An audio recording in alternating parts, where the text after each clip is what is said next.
Yo, what is going on, my fellow shenanigans? This is Ajax here, and as always, these are my rattle can shenanigans. Now, today's video is going to be a state of the shenanigans, as I've got multiple projects in the works at this point, as well as a bunch that are actually done. Now, you've seen the Porsche 911 Turbo that I built for the box stock build, but I was also building another kit, and on top of those, I've managed to get 3 other kits built for a total of 5 kits. I'm tracking at 1 a month, despite the fact that I haven't actually completed 1 a month. And on top of the 5 that are complete, I've got 1 that's nearing completion and several in various states of progress. All right, so first up, the project that I'm currently working on is the AMT 1955 Chevy Bel Air. Now, it is well underway, but still has quite a bit left to do before it is ready for final assembly in prime time.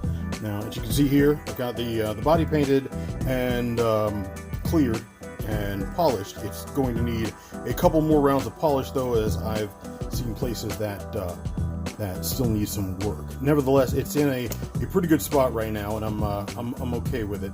The color is Splash Paint's Sea Mist Green, which is a factory color for 1955. I think that it looks really, really good.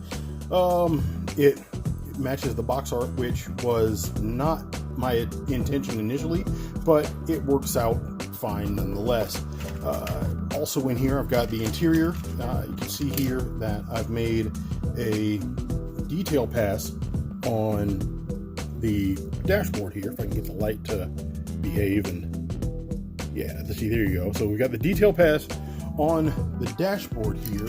The interior is two-tone, and you can also see my my steering wheel in there. The steering column is underneath it. Both have been hit with the Molotow. The last thing to do is the seat isn't glued in yet, but the seat is, of course, body color, and then a twilight turquoise I used to offset it as the second color. The last thing I need to do, as you can see in there, is just handle or update all the chrome pieces. Once I've got the window cranks and the chrome piping on the interior, it will be done and good to go. The last bit here is the chassis, and you can see we've essentially got a rolling chassis.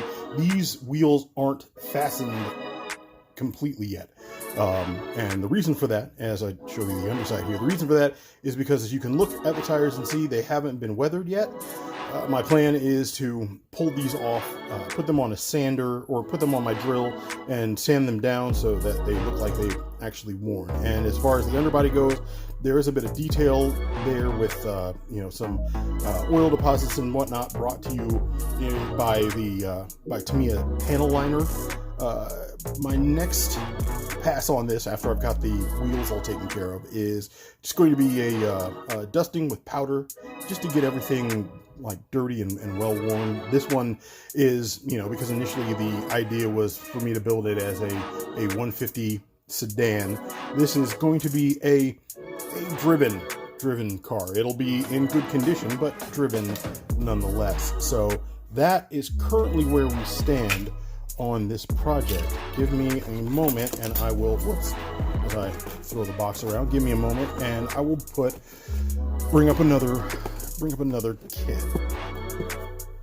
All right, next up is the Revell 67 Camaro SS, and I'm doing a little something different with this in that I've got a trans kit from C1 Models. This is the trans kit for the Bumblebee version of the 67 Camaro, as featured in the Transformers movies, or at least one of the Transformers movies. I don't remember which one. So I saw this online a while back and decided that I wanted to build a Bumblebee. So I picked it up, and this, while not as far along by any stretch as the 55, is on its way as well. And so you can see here the body. I've got the fender arches on the kit, and they are fit really well. There was no need to do additional sanding or cutting to get them to sit in place. I merely sized them up, put them in position, taped them into place, and then used super glue to hold them steady. And as you can see here, the car has been shot with primer, as I was looking for any imperfections in the body, stuff that I had to clean up. And aside from a couple minor places in here, and I believe maybe it was the other side, one of the two sides, I'll have to double back and look, but one of the two sides had like a tiny little bit of glue that I needed to take care of. The rest of the exterior is in a really good place. The place that I was having difficulty with was this bottom lip here, and as you can see, it has been cleaned up pretty substantially and is no longer an issue. The kit has an aftermarket hood, so it has that cowl induction that mimics the Bumblebee. I primed the interior. There won't be a back seat in this, of course, and I've thrown a layer of primer on the chassis here, and these merely, there we go, set that up. These are here merely for positioning. I used this while I was fitting the trans kit itself, and I clamshelled the entire car together to make sure that everything fit properly. And once I was able to ensure a proper fit, I started working on the next part of that, which is the suspension, because this car has much wider tires as Bumblebee, and the trans kit came with, as I'll show you here, the trans kit came with these wheels and tires for the front and the back, and I'm not going to set them up on the car now, because frankly there's so much of the suspension in the chassis that needs to be taken care of that it wouldn't give you a look at what the final version of this is going to look like. But nevertheless, I'm cobbling away at the suspension to get the car to sit properly, and once it's sitting properly, I can actually begin to put some paint on pieces and look towards further assembly. But that is the current status of the 67 Camaro. All right, and finally, the last Camaro that I'm working on is AMT's 2017 50th anniversary Camaro, and this one I've done a bit of work to. Got the body all squared away. I actually had to contact round 2 to get a replacement hood, as the one that came in the kit was warped. This one, as you can see, however, fits properly, and that makes me very happy, as like I said, the first one that I got wasn't fitting properly. Either the back, the rear end of it sat down properly, or the front end sat down properly, but there was no way to get it to sit and align right, and it was really kind of making me frustrated, because as nice as the lines of the car are, I really wanted to see it like sit and display properly once it was all finished.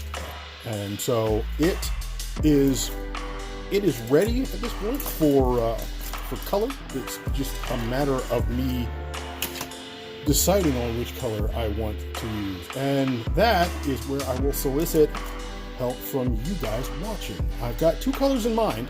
Neither one of them are the box art color, but I've got 2 colors in mind, and I'm going back and forth on both of them. The first one is Splash Paint's Atomic Orange. I like this color. I've seen it on the Corvettes, and I think it's a great look. I like the look of the orange Camaro, but I really like the way this pops. As you can see when I pull it up in the light, how it's got that gold flake, that iridescence that'll show up when it gets sprayed. And then the other one, let me give this a shake here, is Black Rose Metallic, which I think is a beautiful color. When the sunlight hits this, but I've seen cars in this color as well, and when the sunlight hits that color, particularly if you've got a dark base. So if I took the body and I hit it with a dark base and then put the Black Rose Metallic over that dark base, it would just look absolutely bananas. But yeah, that's where I'm currently at. I won't get around to spraying this one for a while. As you've seen, I've got a couple other things in place beforehand. But by all means, if you guys are watching and you have an opinion, let me know. Let me know which one of these two colors you would like to see that car in, and I will take it under heavy advisement, because clearly I can't make decisions on my own. Anyhow, that is what I've got on the bench, or what rotates on my bench. And so now that I've reached the end of this, I'm going to cut this video up, edit it down, and get it out there for you guys. And my hope is, because like I said at the beginning of this video, I've got 5 builds already in the can. My goal here is to shoot some additional video to let you guys see those, and perhaps moving forward to go back and cover the builds that I did last year, because last year's videos, I look at it and I realized that while there were several things that got built, there were also several things that never got finals. So I'd like to go back and remedy that. That's my plan, and we'll see how that goes as the days continue. Anyhow, that's going to do it for this video, because I'm sure even after I edit it, it's going to run super long, and I know you guys don't like to, sit through my rambling forever. So I'll wrap it up here. I will, as always, thank you guys for watching, and I will see you next time.